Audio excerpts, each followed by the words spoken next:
토론토 십자가교회 성도 여러분 안녕하세요. 유은규 선교사입니다. 제가 안식년을 맞아서 텍사스에 있는 동안에 토론토에 방문해서 한번 교회에서 함께 말씀으로 교제하고 싶은 마음이 있었는데 코로나 때문에 갈 수 없게 되었습니다. 참 마음은 안타깝지만 이렇게 또 영상을 통해서라도 함께 말씀 안에서 교제할 수 있게 된 것 참 감사합니다. 오늘 본문 말씀은 사도 바울이 이제 그 삶의 마지막을 바라보면서 자신의 후계자가 될 디모데에게 자신의 삶 가운데 남겨진 것이 무엇인지, 자신이 이 마지막 때 바라보고 살아가는 것이 무엇인지에 대해서 나누고 있는 그러한 메시지입니다. 사도 바울은 감옥에 갇혔고 이제 형장에서 죽음을 당할지 모른다는 그런 생각을 하게 되었습니다. 그래서 이제 자신의 삶이 정말 번제로 드려진 제물처럼 이제 그 모든 것이 다 흘려졌고 이제 마지막 남은 것을 바라보고 살아가고 있다는 고백을 하게 됩니다. 그때 바라보는 것은 바로 하나님 앞에 섰을 때 그 하나님의 칭찬과 함께 또 우리에게 주실 그 면류관, 그것을 바라보고 가고 있다라고 또 고백합니다. 그리고 자신을 따르는 성도들도 그것에 초점 맞춰야 되는 것을 또 촉구하고 있습니다. 오늘 이 말씀이 저에게도 참 여러 가지로 주는 의미가 있습니다. 내 삶의 마지막에 무엇이 기다리고 있을 것인가? 이것을 생각하는 것은 현재 우리가 당면하고 있는 문제를 어떻게 바라볼 것인가에 대해서 굉장히 놀라운 어떤 생각의 전환을 가져다 줄 수 있다고 생각합니다. 저는 그 앞으로 제 삶의 마지막에 기다리고 있는 것, 그것이 무엇인지를 늘 생각해 봅니다. 여러분의 삶의 마지막에 무엇이 기다리고 있을까요? 저는 하나님 앞에 서는 그날을 지금도 계속 그려보고 있습니다. 그때 하나님 앞에 설 때 무엇을 들고 갈 것인가? 무엇을 들고 그분 앞에서 면류관을 가지고 기다리시는 그분 앞에 설 것인가? 그때 중요한 것이 있습니다. 그것은 바로 우리의 영혼을 결정하는 그런 순간이죠. 그때 우리에게 무엇이 준비되어야 될 것인가? 물론 십자가 복음을 통한 우리를 구원하신 하나님의 은혜의 감격이 있을 거고요. 우리 손에 들려질 것이 있을 겁니다. 무엇을 들게 될 것인가? 저는 그때 제가 고민하면서 이 땅에서 얻으려고 했던 것 중에 대부분은 가지고 가지 못할 거라는 생각이 있습니다. 여러분이 이 코로나 시기 기간 동안에 잃어버릴까 봐 고민하는 것들이 있을 겁니다. 그런데 여러분들은 그것을 가지고 하나님 앞에 설 수 있을까? 한번 생각해 보세요. 제가 한때 그 인도네시아에서 학교 사역을 위한 건물을 짓느라고 굉장히 많이 고심한 적이 있었습니다. 그런데 그때 제 근심을 가볍게 하는 한 가지가 있었습니다. 내가 하나님 앞에 설 때 이 잘 지어진 건물을 들고 서는 것이 아니라는 겁니다. 건물이 나의 사역의 성패와 무관하다는 것이죠. 제가 하나님 앞에 무엇을 들고 설까요? 열심히 쓴 설교문을 들고 또 하나님 앞에 설 수 있는 것도 아니고요. 또 책을 들고 하나님 앞에 갈 수 있는 것도 아닙니다. 그러면 도대체 무엇을 가지고 하나님 앞에 설까? 제가 하나님께 가지고 갈 수 있는 것이 있더라고요. 그것은 뭐냐면 하나님께서 제게 주셨던 많은 부담과 도전 가운데 제가 그것을 가지고 씨름하면서 거기서 만났던 나의 특별한 하나님, 그분이 나를 위해 베풀어 주셨던 놀라운 호의와 또 구원의 손길들, 그 가운데 내가 경험한 하나님과 나만의 특별한 사연들, 추억, 그것들을 하나님 앞에 들고 올라갈 수 있다라고 그렇게 생각을 합니다. 그리고 또 들고 갈 수 있는 것이 있더라고요. 그 과정 가운데 변화된 나의 성품, 그것을 하나님 앞에 들고 갈 수 있을 겁니다. 사도 바울은 하나님 앞에 설 때를 늘 바라보고 준비하면서 살고 있었습니다. 이 가장 중요한 것, 이것을 생각하는 것은 우리에게 참 여러 가지 놓여져 있는 두려움을 극복하는데 굉장한 능력을 발휘하게 됩니다. 제가 얼마 전에 큰 자동차 사고가 있었어요.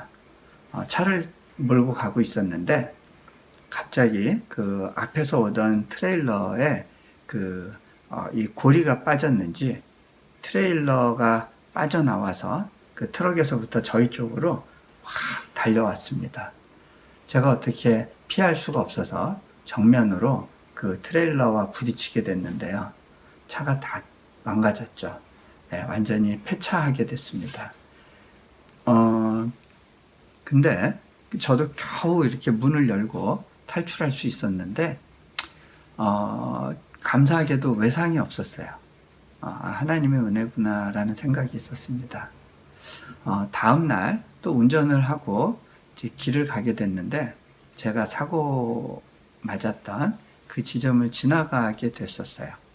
그런데 보통의 경우에 그런 상황이 되면 아무래도 그 길을 가는 게 싫고 운전하는 게 너무 불편하고 힘들어야 되죠. 근데 저는요, 그 길을 가면서 이 길이 이렇게까지 예쁘고 아름다운 길이었나? 예전엔 몰랐네. 그리고 모르고 지나갔는데 그 길 하나하나가 참 아름답고 나를 위해서 하나님께서 펼쳐주신 아름다운 환경이라는 그런 느낌이 들었습니다. 어떻게 이게 가능할까? 제가 생각해 봤습니다. 그렇구나. 내가 이제 부활이 더 확실하게 다가오고 내 삶의 끝에 기다리고 있는 것이 무엇인지가 더 선명해지니까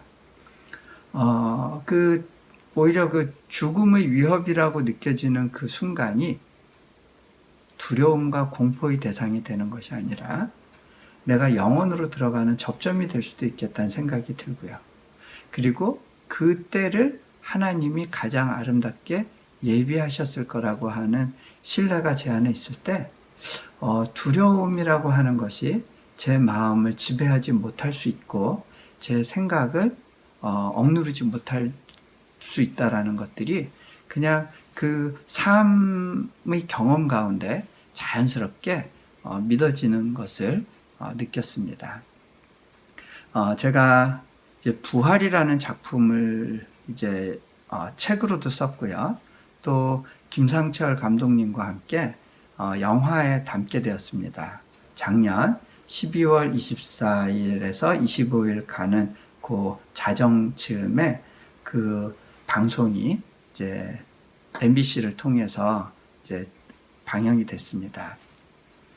그리고 그것이 이제 새롭게 개편이 돼서 영화화 작업이 되었고 이제 영화 개봉을 앞두고 이제 곧 시사회를 가질 예정입니다. 제가 좀 마음의 부담은 있었어요. 선교지를 지켜야 되는 사람이 이 영화 작업에 이렇게 너무 많이 관여하는 것이 맞나? 그런데 하나님께서 주신 마음이 믿지 않는 자들을 향한 다가감이라고 하는 이렇게 도전이 있었어요. 이걸 위해서라면 또 섬겨야 되겠구나라는 생각을 했고요. 그렇게 해서 제가 이제 그 작품을 하게 됐는데 그 작품의 과정 가운데 이 사도 바울이 그 처형당했던 그 처형장에 세워졌던 교회를 방문하게 됐습니다. 그 처형장 가까이에 사형을 앞둔 죄수들을 가두는 그러한 감옥이 있었어요. 그 감옥에 갇혔을 바울을 생각했고, 바울이 디모데에게 편지를 보낼 때의 상황이 혹시 이런 감옥에서 있는 가운데 쓴 거라면 이게 얼마나 절절한 내용일까, 그런 생각을 했습니다. 예전에 그냥 글로만 읽을 때하고는 다른 감동이 있었는데요.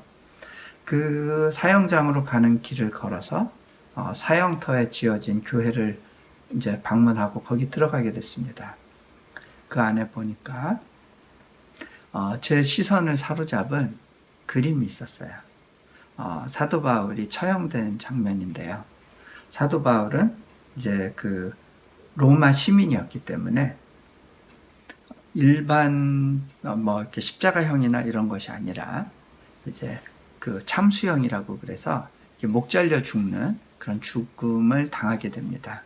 로마 시민에게 가장 큰 예우는 고통 없이 빨리 삶을 마감할 수 있게 해주는 거라는 인식 때문에 나온 처형법이었는데요. 이 대리석 위에 바울이 거기에 목을 대고 있고, 망나니가 큰 도끼로 내리찍습니다.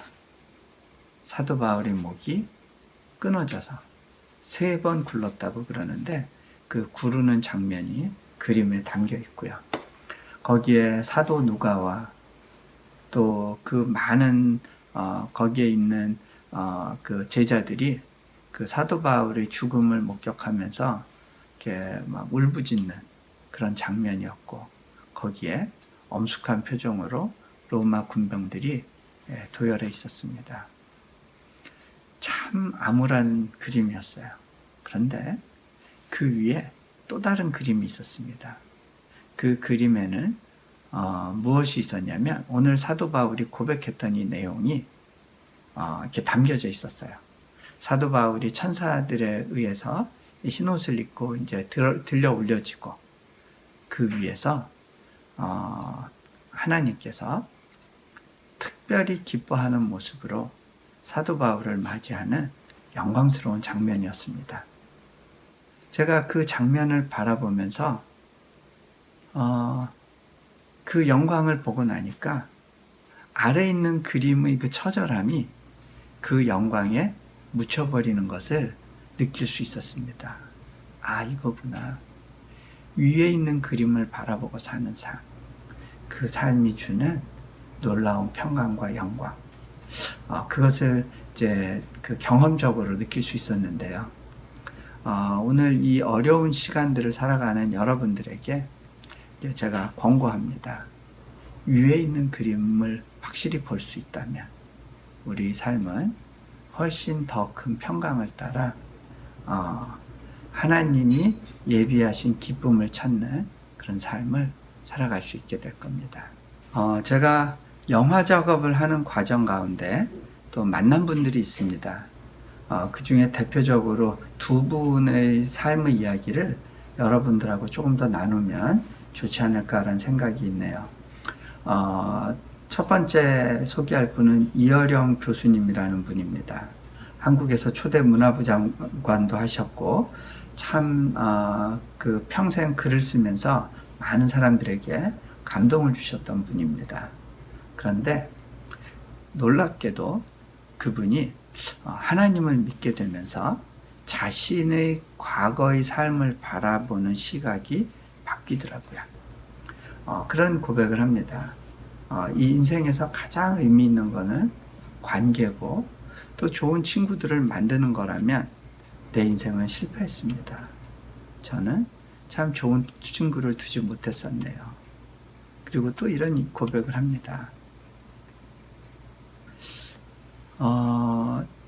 평생 글을 써왔지만 어떻게 보면 그 글이 다 자기 자랑 수준에 머무른 것이 아닌가라는 자괴감이 든다는 겁니다. 성공하기 위해서, 내 자신이 더 돋보이기 위해서 글을 썼다는 거죠. 그런데 이제 하나님을 만났고 그 삶의 여정에서 손주를 잃고 또 어머니를 잃고 또 딸을 잃고, 그리고 이제 당신께서 암에 걸려서 암투병을 하는 가운데 있습니다. 그 암에 대해서 어떤 더 이상의 뭐 수술이나 시술 같은 걸 하지 않겠다라고 결심하시고, 그 암의 과정 가운데서 죽음을 대면하는 그런 연습을 하시고, 영원을 바라보고 산다는 것에 대해서 또 바라보면서 그렇게 그 삶의 마지막을 달려가고 계십니다.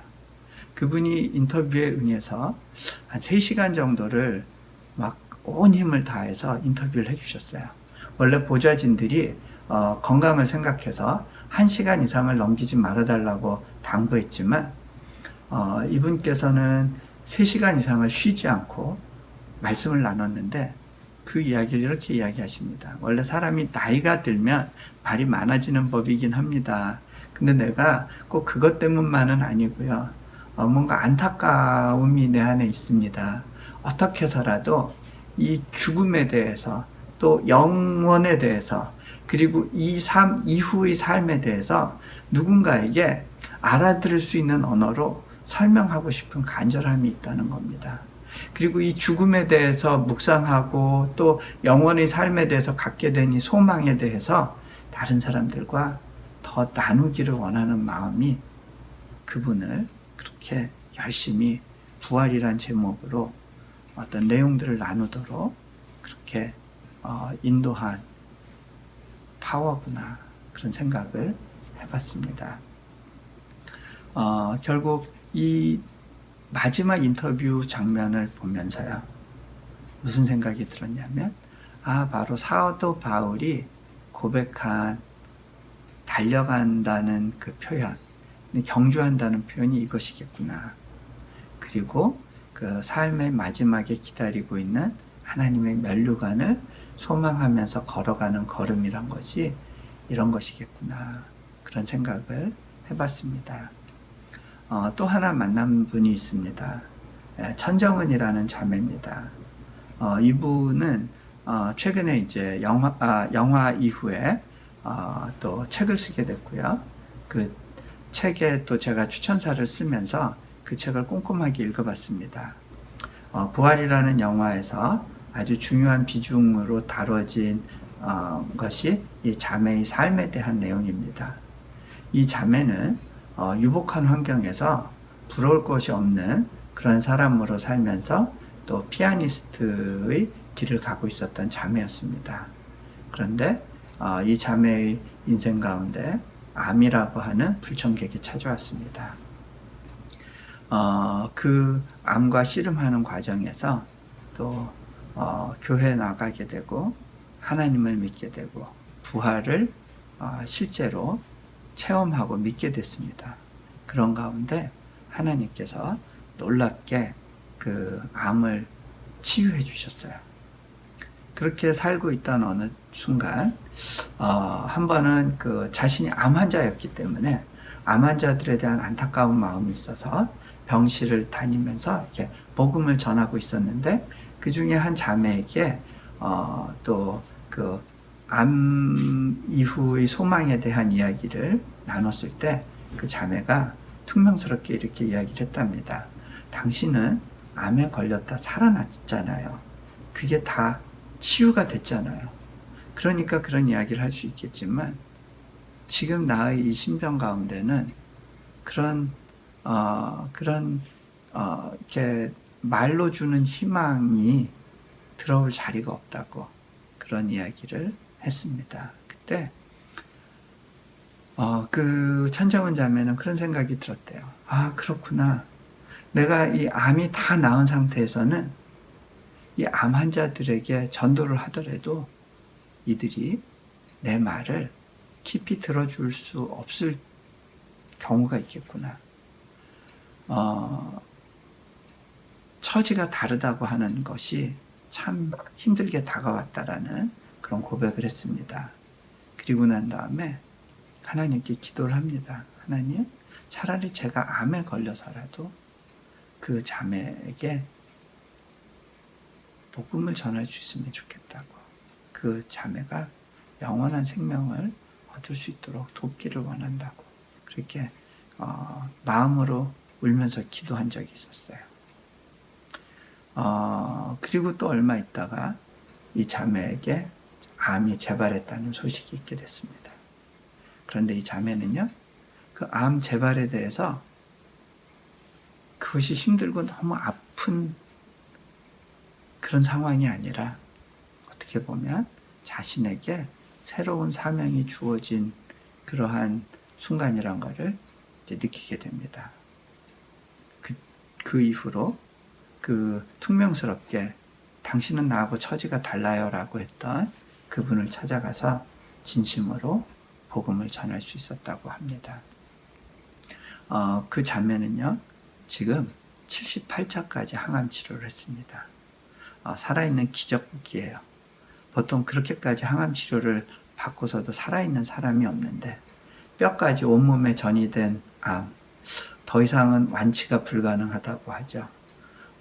그런 가운데 수많은 항암 치료를 했고 그 고통 가운데에서도 이 자매는 꾸준히 암 환자 병동을 다니면서 복음 전하는 일을 하고 있습니다. 이 자매가 저하고 인터뷰하는 가운데 이런 고백을 합니다. 저에게 있어서 암은 선물이고요. 죽음은 소망입니다. 저는 그 말이 이해가 됐어요. 암이 선물이 될 수가 있습니다.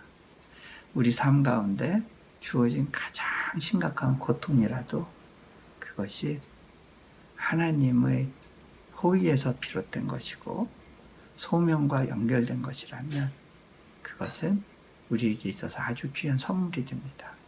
그걸 통해서만이라도 우리가 이 땅 너머의 삶에 대해서 소망을 가질 수 있다면 그것은 축복입니다.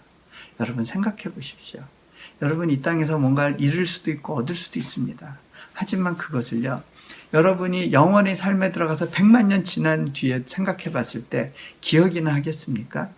그 삶 가운데서도 여전히 여러분이 오늘 잃어버린 것, 그것이 그렇게 중요한 문제가 될까요? 여러분, 영혼을 생각하면서 살 수 있는 그런 지혜가 여러분에게 있기를 바랍니다. 여러분, 근데 그게 가능하려면요, 죽음 너머의 삶이 믿어져야 됩니다. 그것에 대한 믿음 없이는요, 여러분이 가지고 있는 신앙생활은요, 다 껍데기에 불과할 겁니다. 부활은 너무나 중요한 주제임에도 불구하고 오늘날 교회에서 진지하게 고백되어지지 못하고 있습니다. 여러분, 부활의 소망이 없는 교회는요, 생명력을 잃어버립니다. 사람을 살릴 수 없습니다. 사람을 변화시킬 수도 없습니다. 여러분, 사도 바울이 고백한 그 고백이 믿어지시나요? 그거 외에는요, 다른 신앙이 없습니다. 예수님을 믿었던 제자들, 예수님을 열심히 따랐던 제자들, 다른 건 믿었지만 예수님의 십자가와 부활은 믿을 수 없었습니다. 그 예수님의 십자가와 부활에 대한 이야기가 나올 때 마음으로는 거부했습니다. 이 사람들은요, 예수님을 자신의 필요를 따라 믿었을 뿐입니다. 자신의 필요를 채워주는 분으로서만 인식했을 뿐입니다. 그런데 예수님이 돌아가시고 다시 부활하신 이후에 비로소 제자들의 삶에 근본적인 변화가 있게 됩니다. 그들이 전했던 복음은 예수님이 부활하셨다는 것입니다. 그리고 우리에게도 그 소망이 주어졌다는 것입니다. 그것이 복음 메시지에 있어서 가장 중요한 근간입니다. 여러분, 그것이 믿어지지 않는다면 하나님 앞에서 진지하게 고민하며 씨름하며 하나님 내게 그 믿음을 허락해 주십시오 하고 구해야 됩니다. 그 믿음이 있을 때만 비로소 우리가 뭔가를 포기할 수 있게 됩니다. 뭔가를 희생해도 아깝지 않습니다. 내려놓을 수 있게 됩니다. 그 복음을 향해서 또 한 걸음을 내딛는 여러분 되시기를 축복합니다. 여러분, 잠시 제가 기도하겠습니다. 눈을 감으시고요.